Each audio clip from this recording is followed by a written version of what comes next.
Hi there, Jim Chapman here with you this morning to talk to you a little bit about the secret of achievement. I'm here with my son, Benjamin, here this morning. Say hi, Ben. And really, children give us such a fresh perspective on life. And I can't tell you what life would be like without children.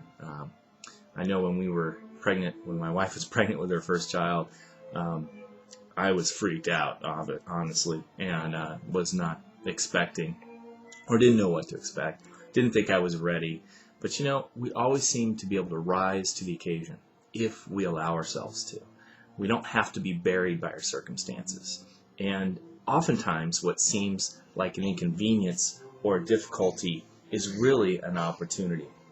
I went through some pretty crazy changes recently, and one thing I found in the midst of the turmoil was an old book. And the book is called The Secret of Achievement. And it's by my grandfather, actually, A.C. Chapman. He was an accomplished publisher, inventor, and entrepreneur back in the 50s and 60s. He passed in 1972. And I remember still spending time in his office, which was a large room in his house, a very large room filled with equipment. Automatic typewriter machines that would type hundreds of letters at a time. He had one of the first photocopy machines, and he thought that was the coolest thing. I remember him showing that to me when I was a kid. He had all kinds of stuff, and he was always doing something. He invented some amazing things as well. But he wrote this book, Secret of Achievement, and it really is very similar in the same mindset category as books like Think and Grow Rich, The Secret, books of that genre. And but there were a few nuggets in here that I haven't seen anywhere else that came really from his life experience that really made a significant impact in my life.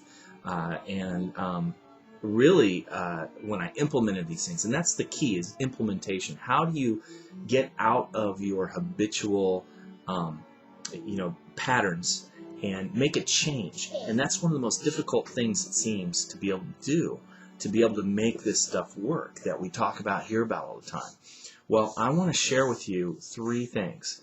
I want to share with you three pieces of kind of what I consider nuggets that really helped me to overcome that resistance to change and enabled the flow of blessings to come into my life. So the first thing is knowing how to overcome inertia. And inertia seems to be this opposite force.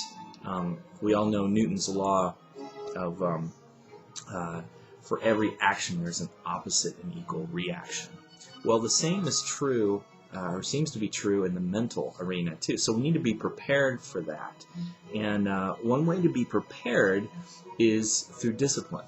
Now, discipline can be a very difficult thing for a lot of people, especially if you weren't raised with a disciplined environment in your life. And discipline can be kind of a bad word as well. But if you think about it, the root word of discipline is discere, which means to learn. And aren't we all learners? Isn't that all what we're all striving to do? So if you think about it from that perspective, to learn, we must focus, we must stay undistracted, and we must be committed. So in order to overcome that inertia, you need to be disciplined and set out, number one, a plan of action. And it needs to be in writing. So you write down exactly what it is you want to achieve in as much detail as possible, and then how you're going to achieve it.